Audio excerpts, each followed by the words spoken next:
The cross product in 3D space. The cross product of two vectors results in a third vector that is perpendicular to both vectors. So the formula is the cross product of vector A and vector B is equal to the magnitude of vector A times the magnitude of vector B times the sine of the angle between them.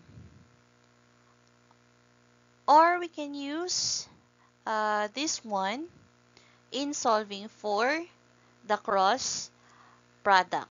Okay, let's derive the formula using determinant. Okay, for the determinant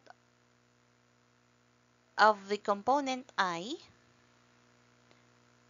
okay, let's involve this one and then you cross out uh, these parts and then we will have this smaller uh, matrix. So this is AY, BY, and then AZ, BZ.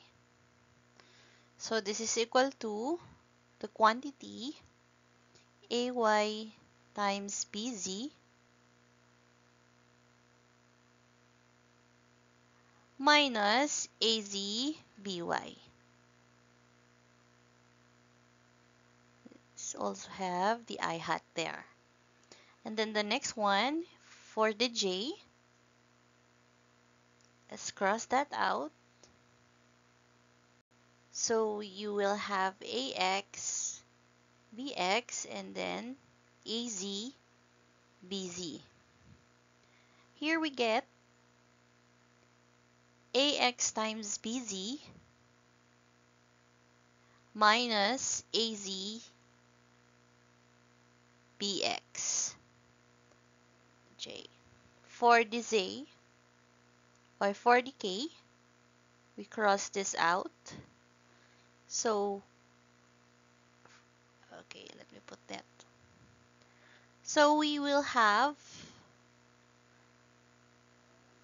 AX, BX, and AY, BY. So, AX times BY minus AY times BX. So we combine all this. So let's put a plus. That is your formula for the cross product of vector A and vector B. So, okay, this is the final formula.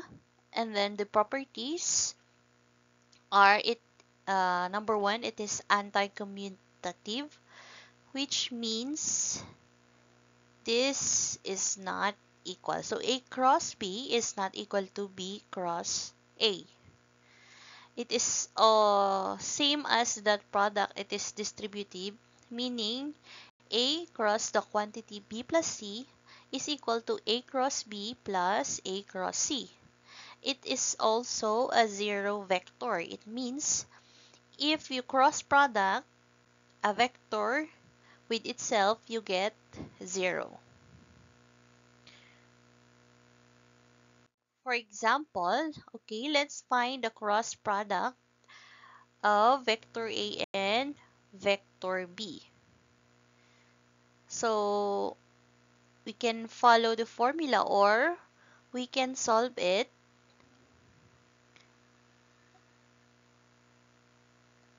using matrix.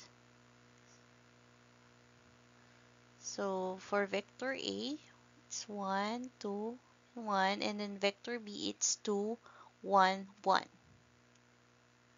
Okay, this is equal to, so for I, let's ignore this. So 2 times 1, this is 2 times 1 minus 1 times 1.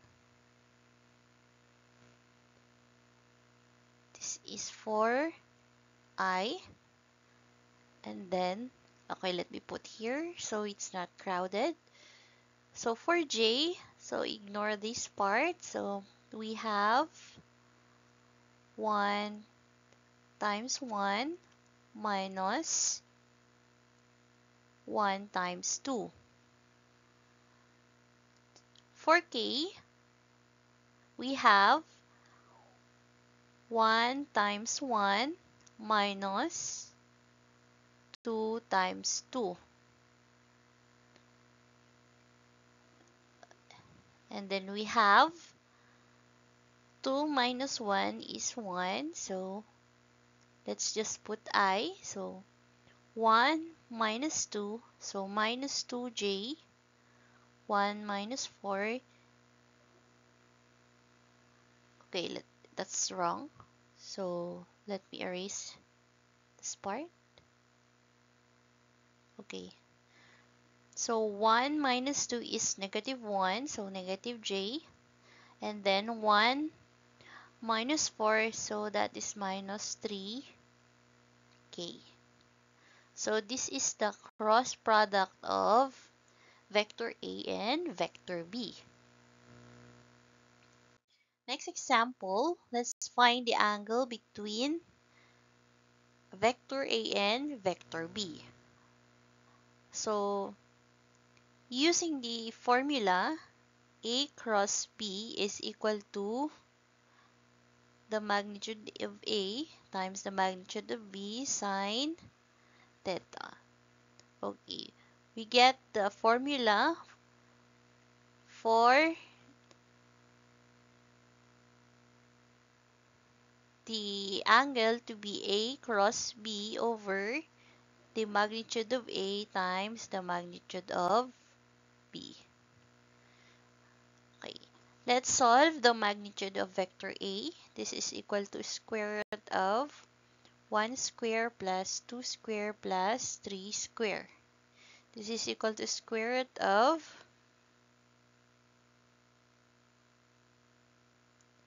14.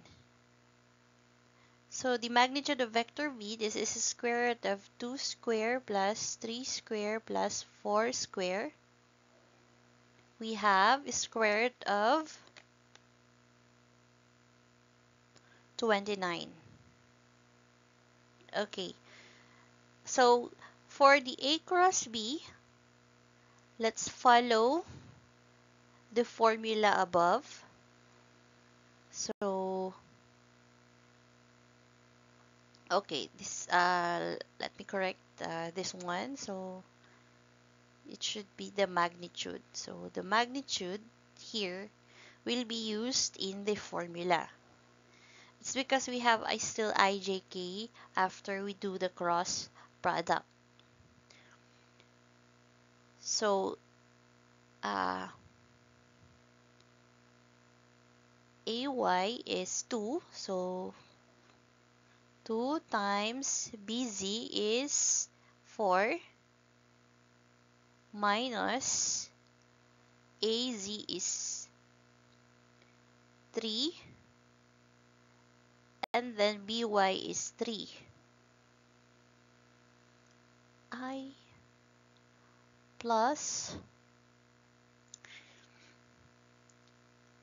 so ax is 1 times bz is 4 minus az is 3 and bx is 2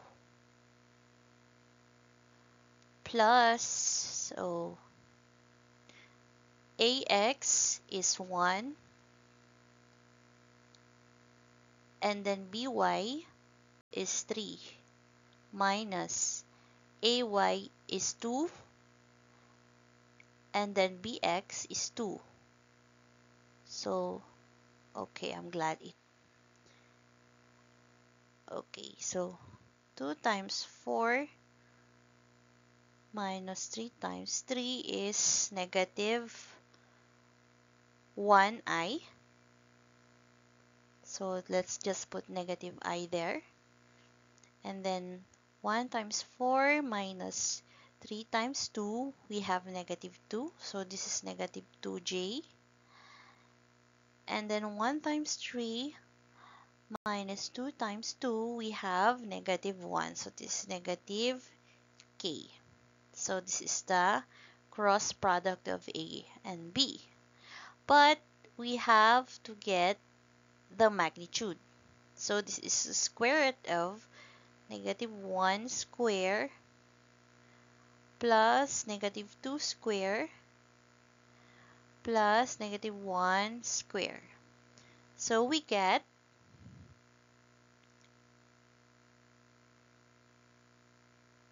square root of 6.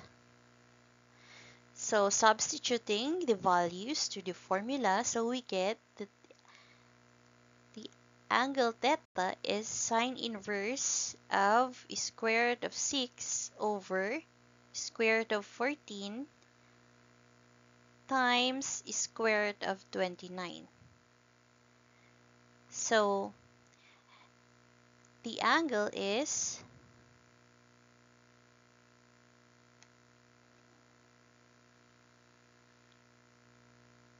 so we will use the radian mode in solving. So this is square root of 6 over square root of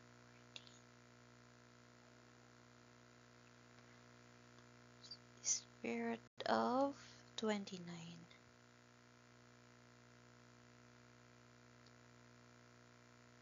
Okay, I'm sorry. It's not radian mode. There must have been a confusion. So the angle is 6.98 degrees. So this is your final answer. So another application of cross product is solving the torque of an object. So if a force is applied at a point, so we get the cross product to calculate the torque. So the cross product of F, the force and the distance is, okay, let me do another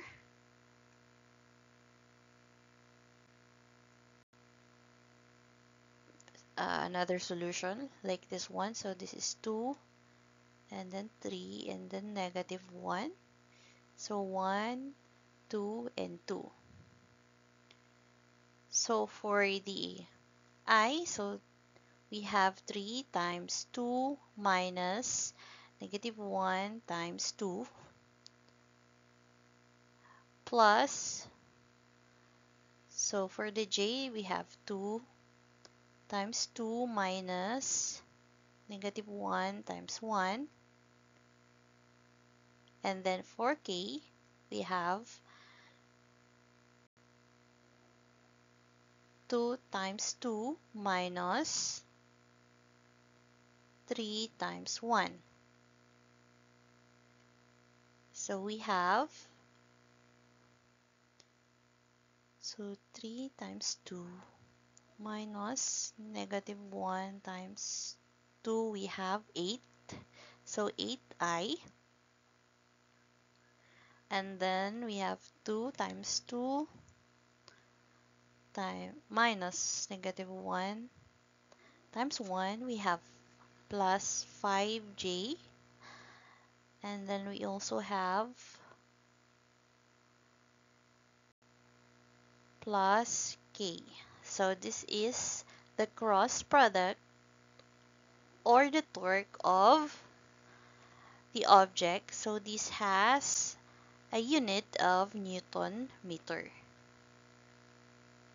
So we can actually erase this one. We can put T for the torque.